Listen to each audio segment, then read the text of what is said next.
Stop. Before you do another push-up, check your form, because there's a very good chance you're doing them wrong. And no, I'm not talking about some tiny technical detail only professional athletes care about. I'm talking about mistakes that can make your push-ups less effective, shift tension away from the muscles you're actually trying to train, and potentially irritate your shoulders or wrists. The funny thing is, push-ups look incredibly simple. Hands down, body up, repeat until your arms start negotiating with you. But there's a huge difference between doing 30 bad push-ups and doing 15 properly. So let's fix yours. First mistake, your elbows are flying out sideways. You've probably seen this. Someone gets into position, starts lowering themselves, and suddenly their arms look like chicken wings preparing for takeoff. Your elbows are almost at 90 degrees from your body. That position can make the movement less comfortable for some shoulders, and is usually not the strongest way to perform a standard push-up. Instead, allow your elbows to travel at a more natural angle from your torso. Think roughly 30 to 60 degrees rather than forcing them directly sideways. Your exact angle will depend on your build and hand position. The goal is not to glue your elbows against your ribs either. Just stop trying to become an aeroplane. Second mistake, your hips are sagging. This is one of the easiest ways to spot a bad push-up. Your chest is moving, your arms are moving, but your stomach is hanging toward the floor like it has resigned from the exercise. A push-up isn't only a chest exercise. Your body should work as one solid unit. Brace your core, squeeze your glutes, keep your head, shoulders, hips, and legs roughly aligned. Think of your body like a plank that happens to move up and down. If your hips are collapsing before your chest does, you're losing that position. Now here's the opposite problem. Your hips are too high. Some people know they're supposed to avoid sagging, so they overcorrect. Suddenly, the push-up becomes something halfway between a plank and a downward dog. If your backside reaches the ceiling before your chest reaches the floor, congratulations, you've invented a different exercise. Keep the hips aligned with the rest of your body. Third mistake, you're doing half reps. This one is everywhere. Down 2 inches, up, down 2 inches, up.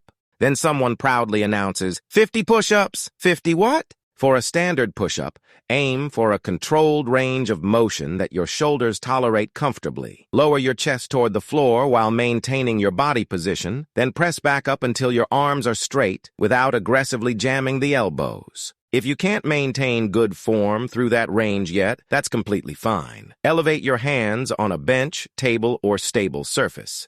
Make the exercise easier and perform it properly. A good, easier variation beats an ugly, advanced variation every time. Fourth mistake, you're rushing. Some people perform push-ups like they're trying to escape the floor. Bounce, bounce, bounce, done. But if your goal is building strength and muscle, control matters. Try lowering yourself deliberately. Feel your chest, shoulders, and triceps working. Then drive yourself back up with control. You don't need every repetition to move in slow motion, but you should be controlling the exercise rather than letting gravity perform half of it for you. And before we continue, if you've just realized your push-ups need some serious repairs, hit like and subscribe. We're building this channel around fixing the fitness mistakes people repeat for years without realizing they're holding themselves back. Now, let's fix another huge one, your hand position. There isn't one magical hand width that works perfectly for every human being.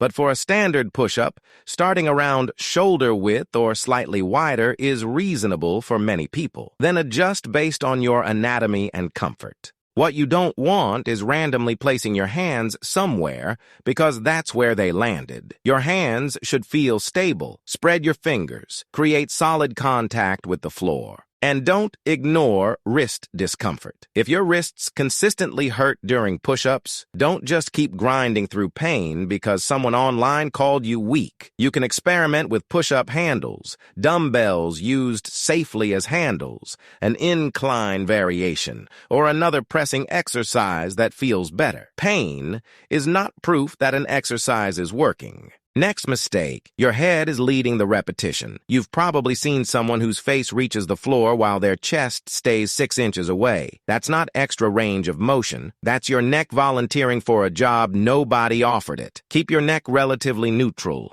Look slightly ahead of your hands rather than trying to stare straight forward. Your head should move with your torso. Next mistake.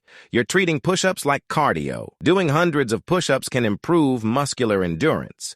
But if your main goal is building muscle, eventually basic push-ups may become too easy. If you can perform lots of clean repetitions comfortably, you need progression. That could mean harder variations, feet-elevated push-ups, paused push-ups, weighted push-ups when performed safely, ring push-ups, or eventually moving toward other resistance exercises. Your muscles don't know that you completed your favorite internet challenge. They respond to meaningful tension and progressive overload. And here's probably the biggest mistake of all. You're obsessed with the number 20, 50, 100. People chase push-up numbers while technique slowly disappears. Rep 1 looks beautiful. Rep 15 looks questionable. Rep 30 looks like an exorcism. Stop when your technique significantly breaks down. Then recover. Quality first, numbers second.